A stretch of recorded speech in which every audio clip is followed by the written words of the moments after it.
Welcome, everyone, to Cultivate Prana's Masterclass, where we share methods, techniques, and wisdom from the path and practice of yoga so you can apply them to master your health, relationships, and business. I'm your host, Devendra Narayan, and my guest speaker today is Dr. Dunja Moeller.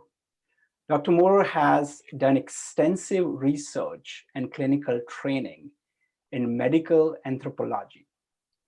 She wrote the book Gentle Medicine, a book on anthroposophical medicine. She has worked at the Center for Psychology and Social Change at Harvard Medical School, where she chaired an academic and interdisciplinary forum addressing healing and social change. Her expertise lies in integral approach, bridging the world of Western medicine and alternative health. Breathing consciously and sharing it with the world has become a way of life for Dunja. And today she'll be sharing with us cathartic therapeutic breathwork and how to release our repetitive compulsions. Welcome, Dr. Dunja Moore. Yes, thank you so much, Devendra. It's such a pleasure to be here. Yes, I kind of like to start this process with one of my favorite little kind of breathing infusions. So this is also the cathartic breathwork that I practice, but you can do it in very, very small segments to give yourself a little energy boost. Really no longer than 10 inhales and 10 exhales. And what I'd like you to do is imagine that you have this apple, and at the top of the apple, there's this little indentation.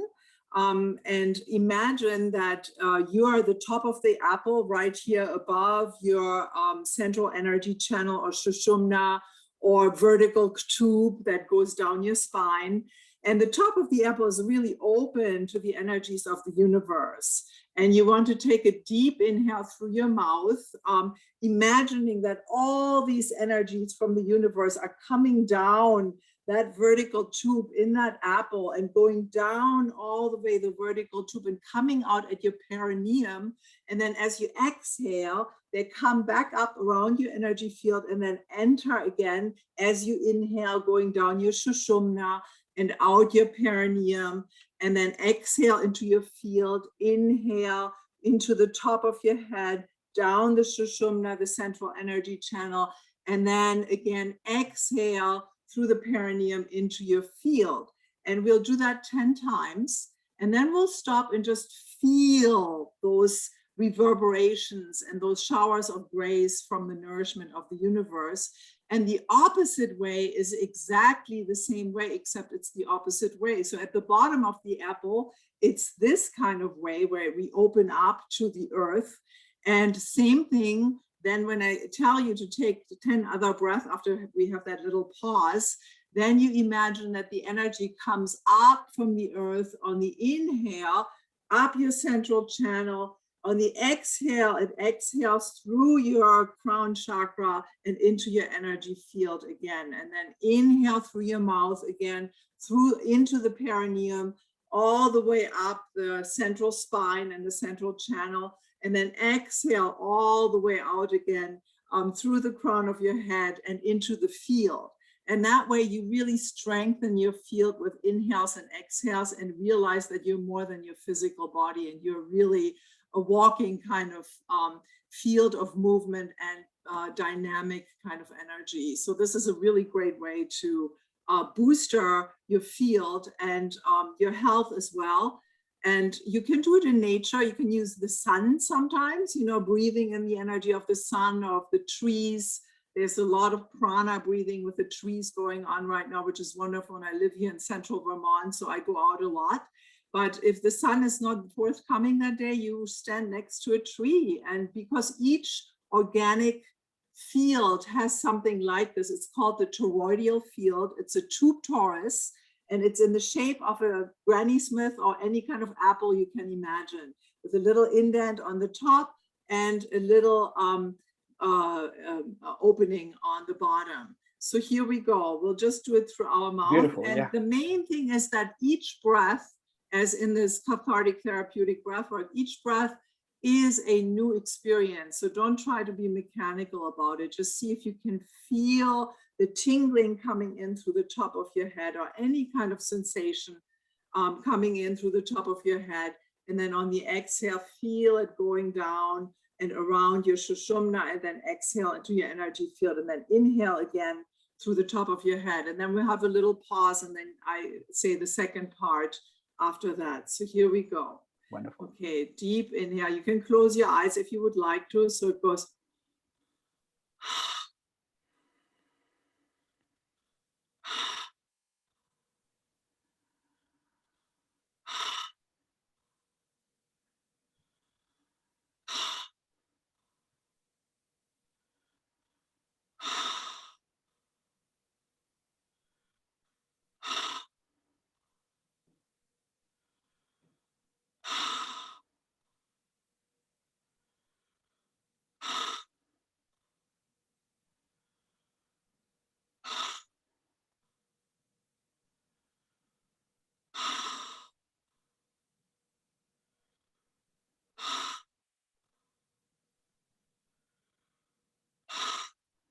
And now just pause and allow those reverberations, this tingling, these showers of grace, just to move through your energy field, through all your centers, and just feel it permeating your whole field and your body and every cell in your body. Just sitting with that for a couple of moments. And then we're going to start the other side of the tube torus after pausing for a little bit like this. And now we're bringing the energy up from the earth again through these inhales. So we start here, deep inhale in.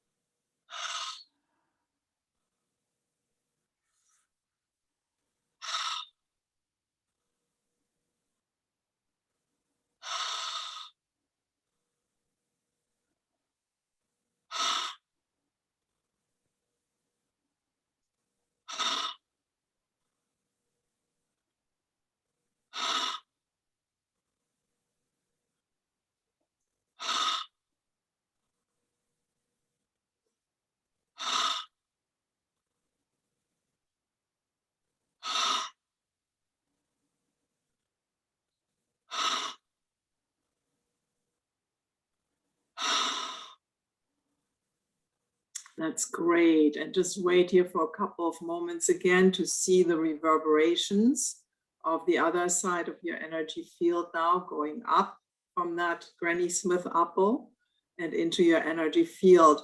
And we will do this several times more during the session. And what that does is eventually it gets your tube torus field to run on its own and creates an energy kind of vortex around your whole physical body that you can then utilize and walk through your life and feel it always activated. So it takes about 10 breaths in each direction, several times, close to 3 to 4 minutes a time to get it really activated. But for now, we'll just rest with that and go into the dance that I have here with Devendra and the world. That was wonderful. That's a beautiful way to start a conversation, to start a meeting. Yes. What did you experience, Devendra? Did you feel any tingling? Yeah. So initially, the breathing was a little bit faster for the practice that I usually do. So I had to just, maybe when we do it several other times during the session, I really get to experience it. Yes. But I got to experience the other way around, which is the movement of the energy from the perineum up towards the neck. I could fully visualize that apple, which is such an incredible correlation, because a lot of the energy fields, if you look at Earth's magnetic field as well, we look at beautiful simulations of galaxies or black holes. You see those kinds of toroidal fields. And we have one around almost every living being. So very interesting. And that's how we charge ourselves up. Beautiful. So I want to start by definitions of a few terms that was in your intro, which I'm very intrigued and I have no idea what they are.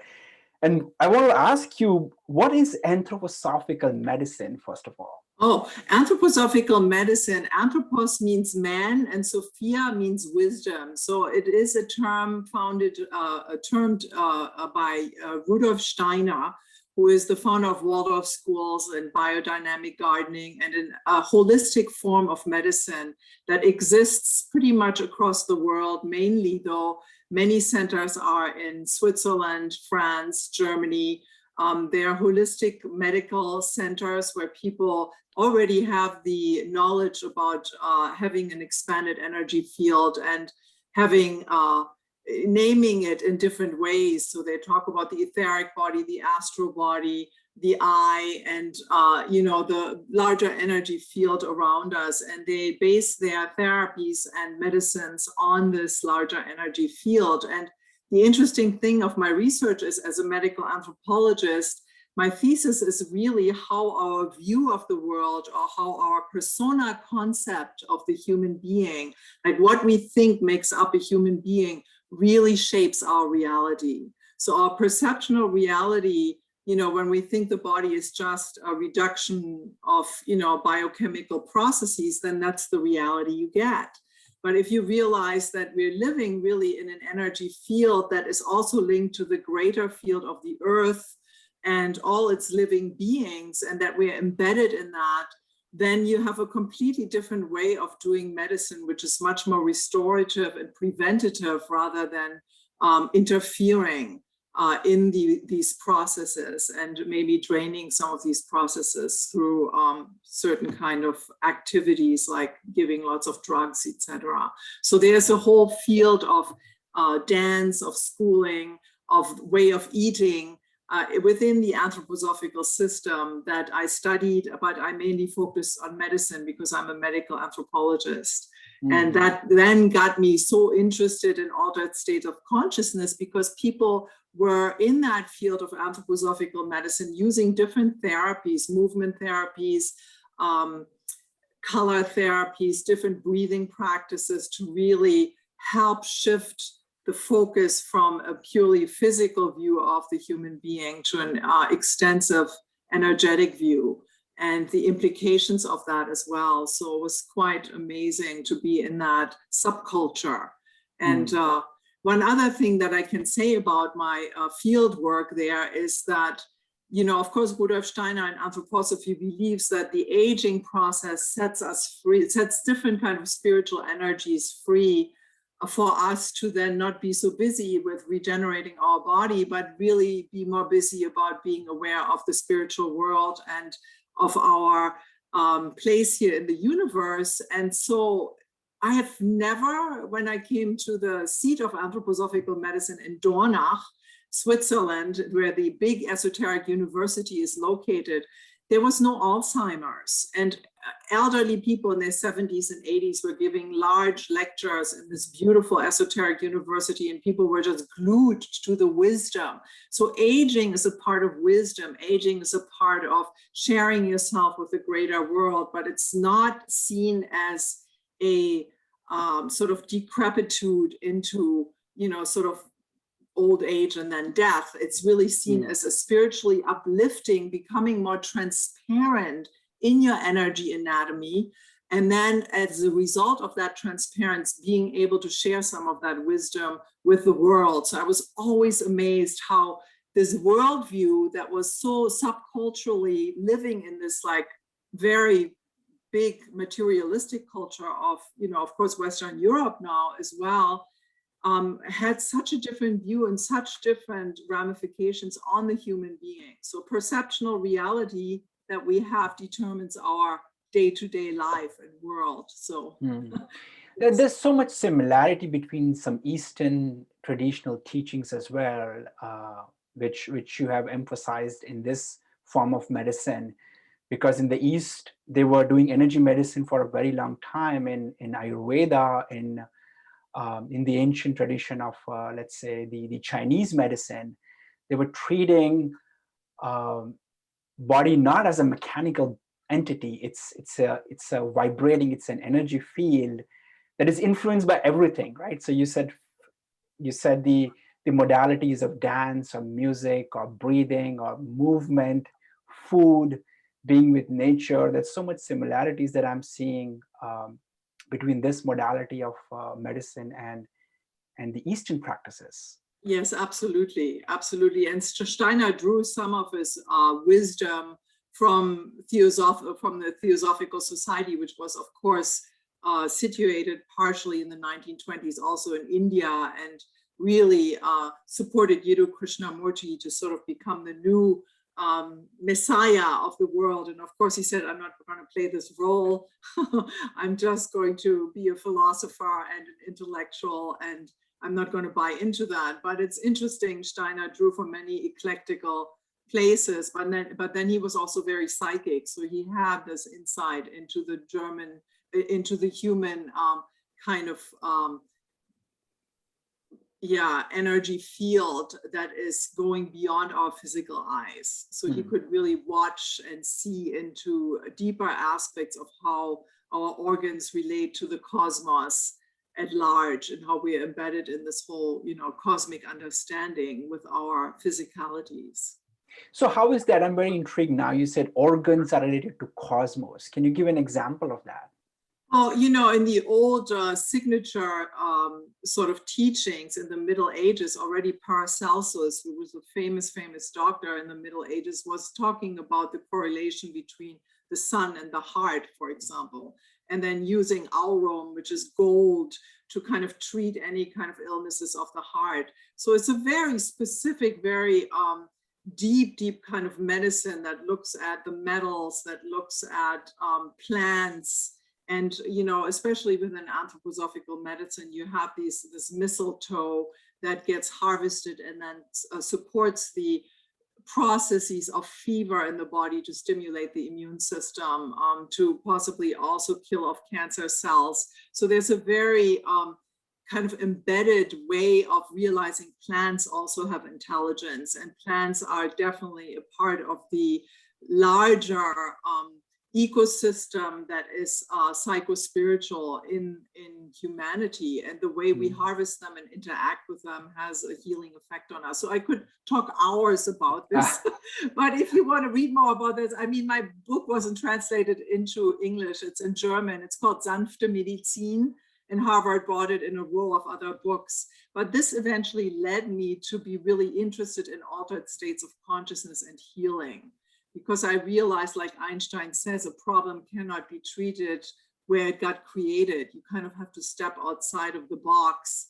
And altered states of consciousness, whether I did research with the Navajo in the Indian reservation with Navajo rituals, or using peyote, using DMT, using psilocybin, I realized that there is ways that affect these substances that we also make in the brain, of course, that affect our perceptual reality. So when you turn off the default mode network in the brain, Michael Pollan talked about that recently in his book, and many other neuroscientists are talking about this now, which is the default mode network is the place where we really forge our identity and hold really closely to who we are as, a person, like I'm a mother, I'm a PhD, I'm a blah, blah, blah, blah, that whole, ship of things.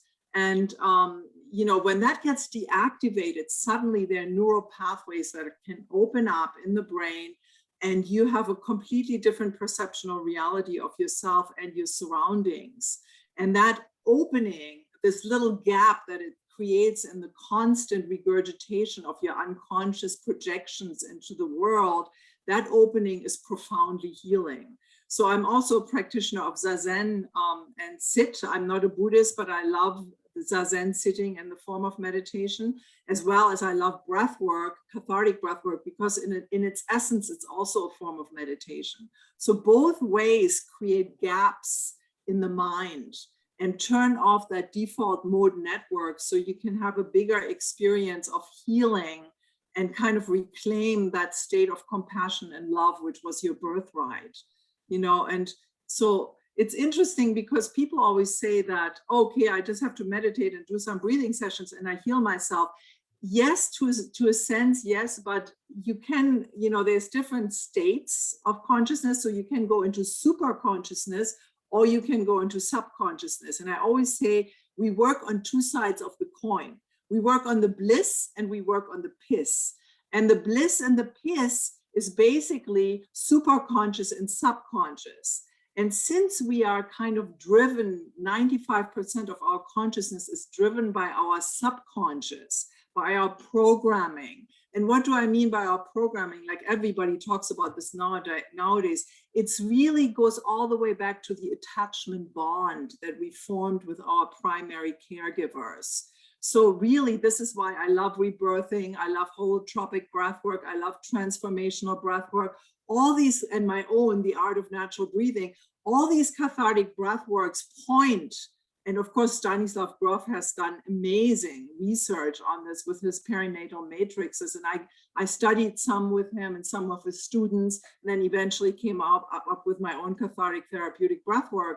But they all talk about how at the beginning of life, how if your mother was really there for you and could have and establish that initial bond when she looks at you, even though your birth must have been terrible, she looks at you and she says, oh, you know what, Devendra, I love you. This was a really tough time, this like 14 hours or 24 hours and 9 months in the womb. But now, you know what, we're doing this together. You don't have to worry about it anymore. It's you and me together.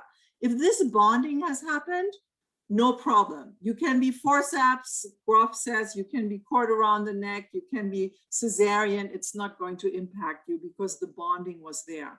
But if you look at how we came into life in the 1950s, 60s, 70s, and more medicalized kind of understanding about the birthing process, there's very few people and very few caregivers nowadays that realize that there's a bond between mother and child, and the father, of course, too, but initially it's really the attachment bond between the baby and the mother. Something gets broken. And from that brokenness, all our subconscious rage and grief start to form. And because we live in a society that doesn't really allow the expression of that, and we get older, and we're learning from mommy and daddy how to behave in the world, and we get more and more rigidified and more becoming like an ice cube. So the more we become like this ice cube, the more these kind of programs and patterns in terms of relationship formation, really, that's why you can say the way you breathe on the mat, the way you breathe in a therapy session is how you do anything. So, when the way you do inhale, the way you do exhale, where your gaps are, where your pauses are, all this is exactly how you live your life in terms of intimate relationship, in terms of how you form relationship with your working partners. There's no difference. So you can see where in the breath are these programs that are coming through and then are getting projected out into the world. And because you're going into an altered state of consciousness above the breathing threshold, because normally we subventilate. So when you go above the breathing threshold, suddenly there are gaps in this, and there's this possibility to go into the subconscious, and these things can arise without being so defended. So that's why I, for example, don't do just 15 or 20 minutes of breathing, because sometimes people already get into a therapeutic process. And so it's good to have a good guide when these unconscious programs are coming up. And fortunately, Zoom lends itself wonderful to one-on-one sessions. So I can be there in that therapeutic sense really well. But so what happens is that most of the 95%, unfortunately, we live on automatic. We live like little robots. We do the same thing every day. When we get close and we reach our intimacy threshold with a relationship, we go like, oh no, because that was my attachment bond. The last time this happened, mommy just dropped me, or she died, or whatever happened. So, this inability to form true intimacy and to really be there in a relationship to the world, to yourself, to your clients is prevalent and goes back to that raw bond. And of course, it gets overshadowed with so many defenses. So I have so many people coming to me with anxiety. Well, anxiety is a defense to feeling that deeper grief and anger as a result of that attachment bond breaking. You know, there's a tremendous amount of rage that is stored in our body, and rage is not a bad thing, neither is anger. I'm not talking about acting out aggression. Aggression is something different. That's acting out the anger. That's not going to help us. But in terms of, you know, realizing the raw energy of this fire of the anger, you know, when we allow that, when we can experience that, when we can move that through our energy field and out into the world, we get so much more free. You know, so much more able to be with the unknown, you know, with real change, you know. So yeah, that's why I love doing this work, because I'm always surprised. And the breath is really one of the most powerful, the cathartic breath and the conscious breath is one of the most powerful ways to kind of purge and release yourself from those shackles of being caged in your sort of subconscious programs. And that's the miracle of cathartic breathing, really. So let's talk about it, because I think we started the conversation about like plant medicine, and Michael Pollan's book is so powerful in giving us an insight of how the brain is shaped when with ayahuasca or with DMT or things like that. Yes. And you talked about how do we bypass that default mode network, and breathwork is so powerful because now we know that things like rebirthing, holotropic, there are other methods as well that allow us to slip through or slip past the default mode network into what you're calling the superconscious. That's it, the art of natural breathing. That's why I'm here. That's mine. Yes. So let's talk about cathartic breathwork. Let's talk about what is this modality of cathartic breathwork, and how does that allow you to connect with you said either the subconscious or the superconscious? Right. So, well, you know, there is not a mechanical way to connect to it, because as you know, they said like God's house has many rooms, like there's a big mansion. And when you do cathartic breathwork and you go above the breathing threshold, whether it's rebirthing or the art of natural breathing, my breath work, holotropic breath work, your method of controlling yourself gets really, really diminished. So the normal defenses that you have against life, really in the bigger sort of word, do not work so well anymore. So you are you're much more transparent to your implicit memory, which is your subconscious. And then when you are transparent in that way, there might be memories that are coming up from the past with sensations, with tears, with immense amount of grief, and with anger, that then suddenly with visuals, with body sensations, shaking, releases, involuntary movements, suddenly build a bridge into the explicit memory and get integrated. And then that's the course of a really good therapist. I have 10 breathing sessions, all the way going from your own biography to looking at your birth and then releasing your initial birth scenario. And then afterwards, there's another 10 sessions that work all on intimacy with the world, intimacy with yourself, and intimacy with relationships. So all of these skillfully as a therapist, you can work with what arose in the cathartic breathing session. And many times when there are people that are highly traumatized, let's say in a sexual abuse scenario, so you probably will be working with that within the 10 sessions every session. Some memory coming up, some incredible rage, some grief coming up to get released. But the interesting thing is, once that grief has been touched or that rage, many times there is an amazing integration process and release of that energy, and the person suddenly is free for the first time in their lives to form loving, committed, intimate relationships. I've seen this again and again.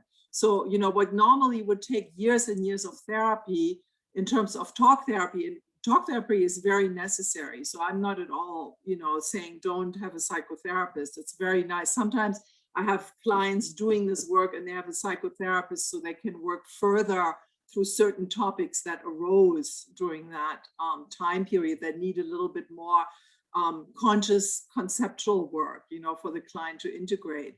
But in and of itself, you really allow the breath to guide you where you go. And it's interesting because many times there will be a quality of being like in the superconscious kind of non-dual realms of oneness, where you just allow yourself to kind of bathe in that kind of cosmic consciousness, and you don't think too much about who you are as a regular identity.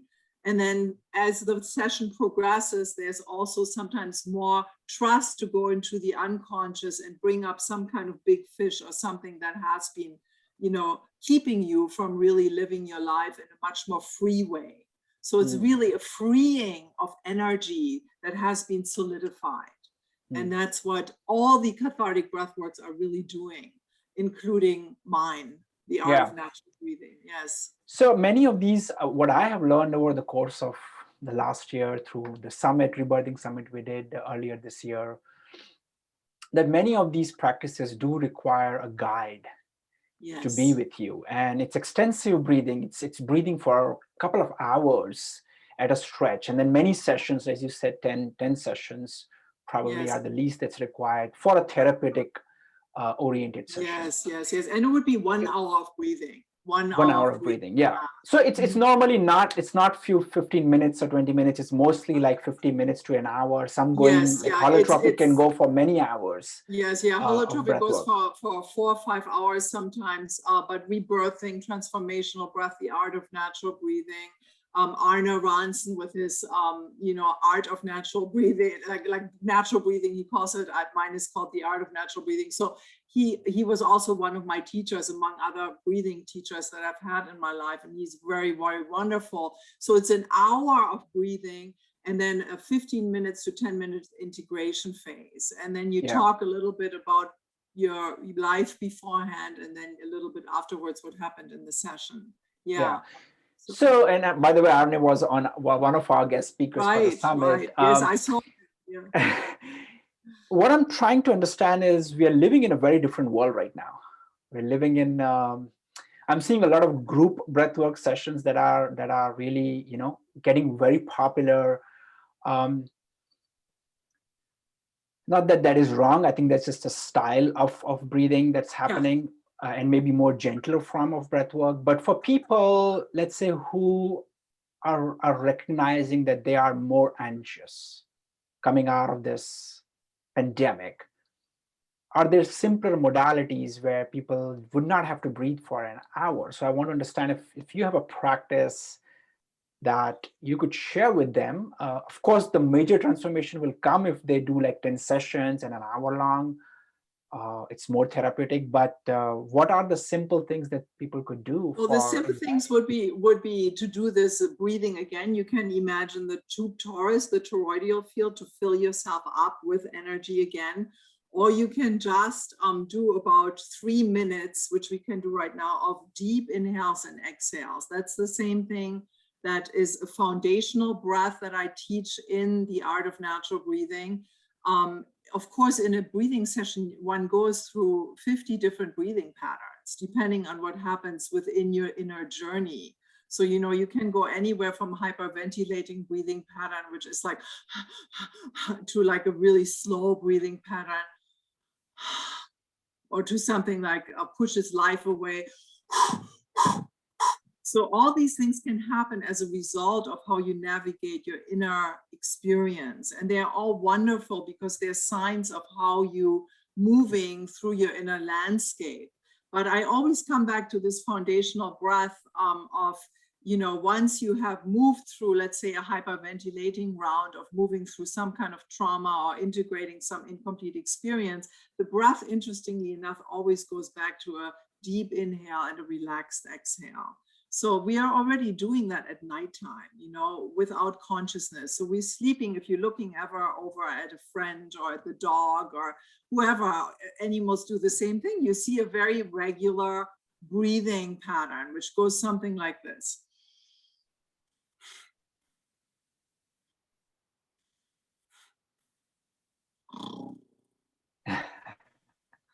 So I've seen that with my children, by the way. I think I keep seeing the circular breathing pattern. There's nobody better than kids who are maybe 6, 7 years and younger, Yes. Yes. perfect circular breaths that go on. So you can watch, Yes. I keep watching my children for like hours. Yes. How they breathe, no stopping in between. They Right. continuously inhale and exhale. And Right, exactly, exactly, and that's very nice. So that's kind of why I call it the art of natural breathing. I call it the art because it's an art, because it's like art. It brings you into the flow of the present moment. It brings you into what is happening right now. So that's what the breath does. That's one of the benefits of the meditative breath as well as of the cathartic breath, always bringing you back to what am I experiencing in the moment. So that's why I'm calling it's an art form to be there, to be in that flow of, you know, being beyond space and time, just yeah, present. And so when you bring consciousness to this deep inhale and relaxed exhale, that is the game changer. So bringing awareness to your breath as you're inhaling and exhaling will shift everything and get you into different altered states of consciousness. And of course, you know, how that is being navigated by the individual person is completely up to their spiritual makeup and what they are wanting and allowing to release and to emerge. But pretty quickly, the breath also as a form of consciousness traveling on the breath will allow you to realize what is it that you need to release next and what is the next thing coming up in your journey in life. And so for right now, what we can do is we can do 3 minutes worth of just inhaling and exhaling. So you inhale through the mouth and you exhale through the mouth. And then you just watch where the tingling, where that life force is first starting in your body, because that highlights everything in your body that needs healing. So you'll feel where that is, where it goes first. And you can close your eyes or leave them open either way. So here we go. So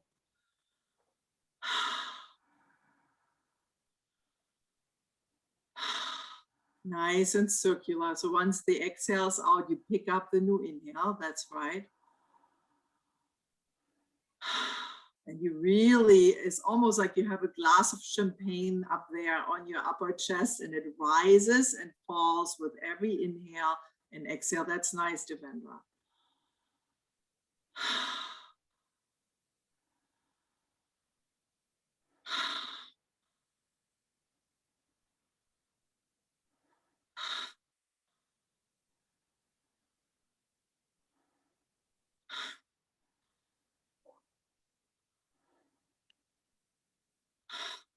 Each inhale and exhale will vary a little bit from the inhale and exhale you took before. It's not mechanical, it's just allowing yourself to receive that fullness of the prana, of the life force.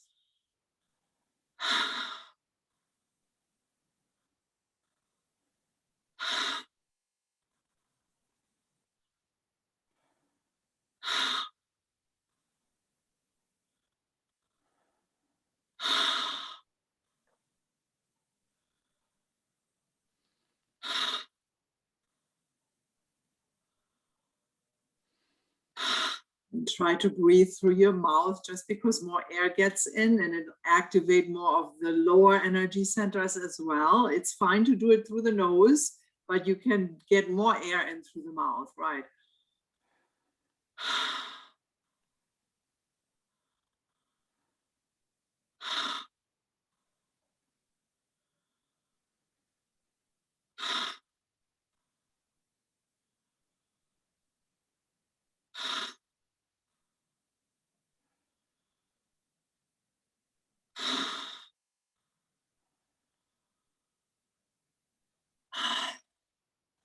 I think 1 more minute.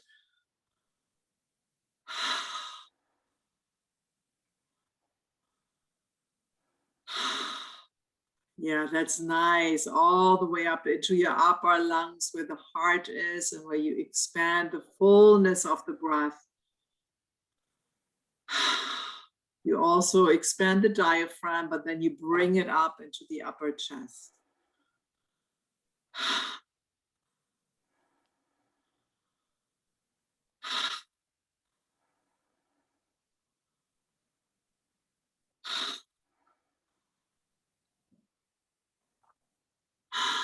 And there we go. And now we just bathe in that prana percentage that we have increased that energy surplus in our body.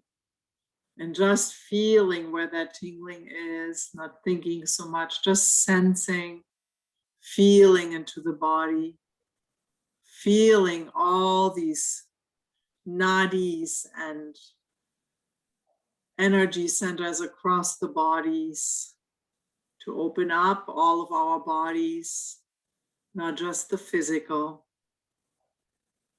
And also, again, becoming aware of our energy field and filling our tube torus with another inhale and exhale.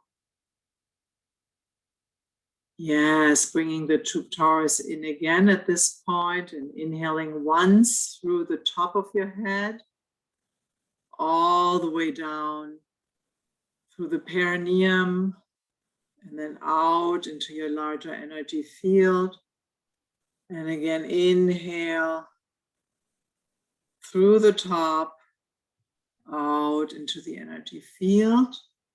And then doing the opposite, gathering the energy from the perineum and then all the way up into the larger energy field, out your central channel. And one more time into your perineum, up the Sushumna or the central energy channel, and out the top of your head, the Sahasrara, and all the way around the larger energy field. So you can definitely complete that 3-minute breathing infusion with the going into the toroidal field around your body again and feeling that. Ooh, that was nice. I feel definitely like we've reached brain and heart coherence. That's another nice thing about this, is that with breathing like this in this conscious way, within 5 minutes or 3 minutes already, really, your brain comes into a coherent pattern, not so erratic and chaotic, but coherent. So I always imagine like these water lines that are underneath each other. And if you look at a graph of the brain, you can actually see it after breathing like that for some minutes, that the brain comes into coherence, and not only the brain, the heart as well, which actually makes us more mindful. That was a beautiful practice. It took us, what, 5 minutes to do that? And yeah. I could sense the movement of energy, let's say from shoulders down, and it's like a grounding, earthing quality where currents will move and down, and then I'll earth to the mother, right? So just sending Yes. that energy down. So it's beautiful. And then I really love this tube torus. I'm going to practice that more because it just brings the practice to its fullness. It completes it. Yes. When you have only like 3 to 5 minutes, that's a great practice to do. You know, it's not really something that I do when clients come to see me and they're lying down and they're doing an hour of connected and conscious breathing through the cathartic modality. But when you're just sitting or not driving ever, or you're walking slowly in a kind of meditative way, this is great to do. You know, starting with like 10 just deep inhales and relaxed exhales, and then going into the toroidal field, activating one side of the field, you know, coming down from above, and the other side coming up and then down. Yeah, that's great. Beautiful. You just visualize the apple. Yeah. Yeah. So we can spend hours talking, but we have to come to a close. And if our audiences want to learn more about you, Dunja, how can they reach out to you? Yes, my website is www.workshopsforabetterlife.com. And I am available for Zoom sessions. In fact, most of my clients, because of this crisis that we are facing, this transformational crisis, I call it, are right now on Zoom, but I am seeing few in-person clients as well. And then every month I have a little breathing class, which goes for 2 hours, 1 hour breathing. And that is also open to people coming, but I would encourage you to watch the videos that I've made before you come to that practice, because that is then a cathartic breathing practice for an hour with up to 15 people. And that will be also posted on my website sometime next week. And otherwise, just email me at dunja@workshopsforabetterlife.com. And I look forward to working with you and really appreciate this time with you too, Devendra. I feel like we're doing such service to the world to change our perceptual reality through the breath and our own and everybody we're impacting. So it's every time you breathe, you're not just breathing on your own. As we know, we're all one cell, and we're affecting everyone around us, like throwing a little pebble into a pond and then the reverberations are coming out. Thank you so much. Thank you so much for your time. And I also want to find out, you do have like a training coming up sometime in March. Would you like to speak about that? Yes, it's not in March. It'll be in the summer, either in August or July. We have beautiful 18 acres here, and people can come with tents if they want to. And we'll do a 10-day breathing intensive. One of those sessions will be in the water. So I have a beautiful water brook next to me, and also a good neighbor that has a beautiful pool where we can do the cold water breathing. Twice, actually, we will be doing that. And then we have beautiful land where, we just will delve deeper into the principles of cathartic breathwork and healing yourself and the world. So as well as getting more energetic and releasing your repetition compulsions, the stuff that unconsciously runs your life. Yeah. Sounds beautiful. If I can make it, I most likely will join you then. Oh, yeah, that's so great. I love that. Yes. Yeah, so you can stay in Airbnbs and then during the session, you can possibly also have a tent, because we don't know about the situation. Usually there's not much bugs at the time of August and all that, but sometimes people like to have that little extra, aura around them in forms of a tent to breathe in. So yeah, that's great. Well, let's see if the aura repels the bugs or attracts them, right? Sometimes it does when you're really present, right? Well, Dunja, thank you so much. I really appreciate your time and you sharing our wisdom and practices with us. Thank you so much. Yes, you're so welcome. Thank you so much, Devendra. Awesome. Yes.